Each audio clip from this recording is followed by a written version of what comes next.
Hola, mi nombre es Carolina.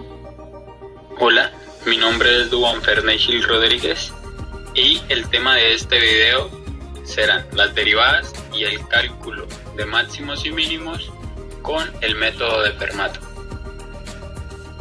Historia y epistemología de la derivada. Veamos cómo fue el desarrollo de la derivada. Polonio de Perga fue un matemático que realizó diversos estudios sobre la recta tangente, de donde destacan 10 famosos problemas. Francois dio solución a dichos problemas con regla y compás, y inventó el álgebra simbólica. El aporte de Robert Bach fue que, dado una curva que esté trazada para un punto en movimiento, la tangente en cualquier punto era la recta de la velocidad instantánea en ese punto. René Descartes contribuyó en la creación del sistema de coordenadas cartesianas, lo cual abrió camino al desarrollo del cálculo diferencial. Pierre de Fermat desarrolló un método para máximos y mínimos, fue considerado como un gran avance para su época, y más adelante estudiaremos este método a fondo. Johannes dio una formulación general verbal de cálculo de extremos para ciertos tipos de polinomios. A Newton y a Leibniz se les conocen como los padres del cálculo, ya que lograron unificar y reunieron en dos conceptos generales, el de la integral y el de la derivada. Desarrollaron un simbolismo y unas reglas formales del cálculo y reconocieron la relación inversa fundamental entre la derivación y la integración.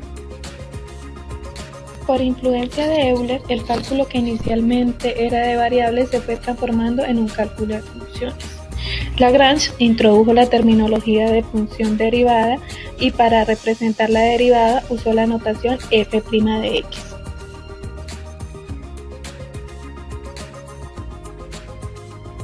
El aporte de Bolzano fue que logró liberar los conceptos de límite, convergencia y derivada de nociones geométricas. Cauchy logró una aportación muy importante, ya que logró definir la derivada como un límite cuando éste existe del cociente de diferencias. Gracias a estos autores se llegó a una definición, de cuál se deriva la definición de la derivada como una pendiente, definición de la derivada por método de fluxiones, definición de la derivada como cociente incremental y definición de la derivada en física.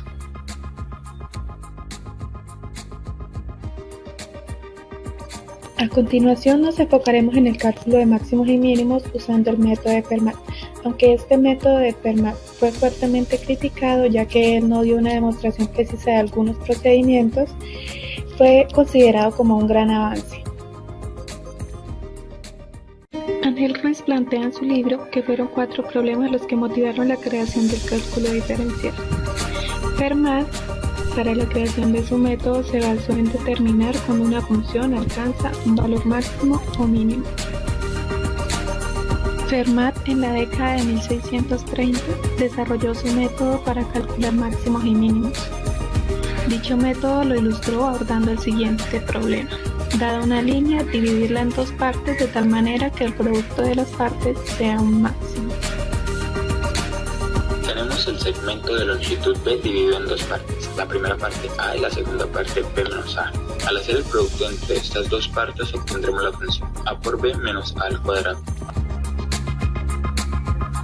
Ahora, sustituyendo A por A más E en la función, obtendremos que f de A más E es igual a A más E por B menos A más E al cuadrado. Resolviendo el cuadrado y el producto, obtendremos A por B más E por B menos A al cuadrado menos 2 veces A por E menos E al cuadrado. Luego de realizar la sustitución, obtendremos esta nueva función que debemos igualarla a la función anterior y obtendríamos lo siguiente: A por B menos A al cuadrado es igual a A por B más E por B menos A al cuadrado menos 2 veces A por E menos E al cuadrado, y así obtendríamos E por B menos 2AE menos E al cuadrado igual a 0. Luego de obtener ese resultado, dividimos por E y obtendríamos B menos 2A menos E igual a 0. Al tener esto, haciendo E igual a 0, tenemos que 2A es igual a B, y así F alcanza su máximo cuando A es igual a B sobre 2.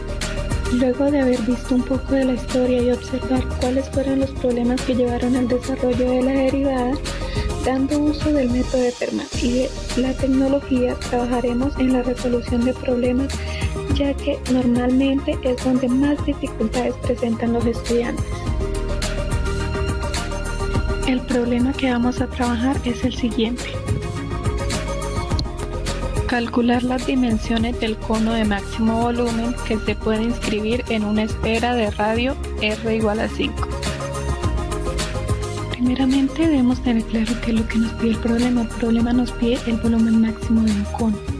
Entonces la fórmula del volumen de un cono es 1/3 por pi por r al cuadrado por h por altura.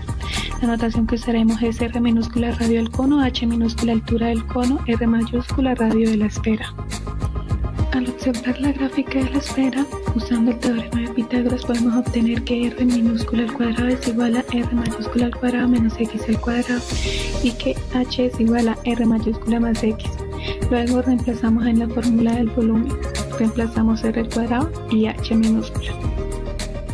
Ahora resolviendo los productos tenemos volumen en función de x igual a 125 tercios por pi más 25 tercios por pi de x menos 5 tercios por pi de x al cuadrado menos 1 tercio por pi x a la 3. Aplicando el método de Fermat reemplazamos x por x más e y tenemos el volumen en función de x más e. Resolviendo la ecuación de b de x más e, procedemos a igualarla con b de x. Según el método de Fermat, él hace esto ya que si tenemos que dos puntos son máximos, estos dos puntos son iguales, ¿sí? Entonces ahora procedemos a igualarlas. Al igualar b de x y b de x más e, podemos observar que hay ciertos términos que los podemos reducir. Entonces lo que hacemos es cancelarlos y luego igualar nuestra ecuación a 0. Luego de igualar nuestra ecuación a 0, procedemos a dividir por e y nos queda 0 igual a 25 tercios por pi menos 10 tercios por pi por x menos 5 tercios por pi por e menos pi por x al cuadrado menos pi por x por e menos 1 tercio por pi por e al cuadrado. Nuestro siguiente paso es igualar e a 0. Entonces nos queda 0 igual a 25 tercios por pi menos 10 tercios por pi por x menos pi por x al cuadrado. De ahí lo que hacemos es hallar x. Entonces nos da x asterisco igual a menos 5 y x prima igual a 5. Como podemos observar, el valor de x que nos sirve es el positivo. Entonces ahora vamos a reemplazar para ver cuáles son las dimensiones del cono. El radio del cono nos da que es 4,71 y la altura del cono es 6,67. Y estas serían las medidas del cono para que su volumen sea máximo. Ahora trabajaremos nuestro problema con ayuda de los recursos tecnológicos. La herramienta que vamos a usar es GeoGebra. Ahora vamos a ver el problema de máximos y mínimos desde una perspectiva geométrica. Anteriormente lo vimos cómo lo hacía Fermat en la antigüedad. Bueno, este problema lo podemos digitalizar. La idea era construir un cono en la circunferencia de tal manera que el volumen del cono sea el máximo. Entonces acá está un poco lo teórico y vamos a ver la animación. Como podemos observar, se va generando el cono inscrito en la circunferencia y en la parte derecha vamos viendo una función que está creciendo hasta cierto punto. Esa función va a llegar a un límite, que es el punto máximo que hallamos anteriormente con el método de Fermat. En ese punto es donde el volumen es el máximo. Es decir, el punto más alto de esta gráfica azul es la coordenada en x, 1,67, y las dimensiones del cono para que el volumen sea el máximo, como ya lo vimos anteriormente, es de 4,71 y la altura debe ser aproximadamente de 6,67 centímetros. Hemos terminado. Espero en este video hayan aprendido mucho sobre la historia de la derivada y cómo dar solución a problemas sobre máximos y mínimos usando el método de Fermat o dando uso de tecnología como es la herramienta de GeoGebra.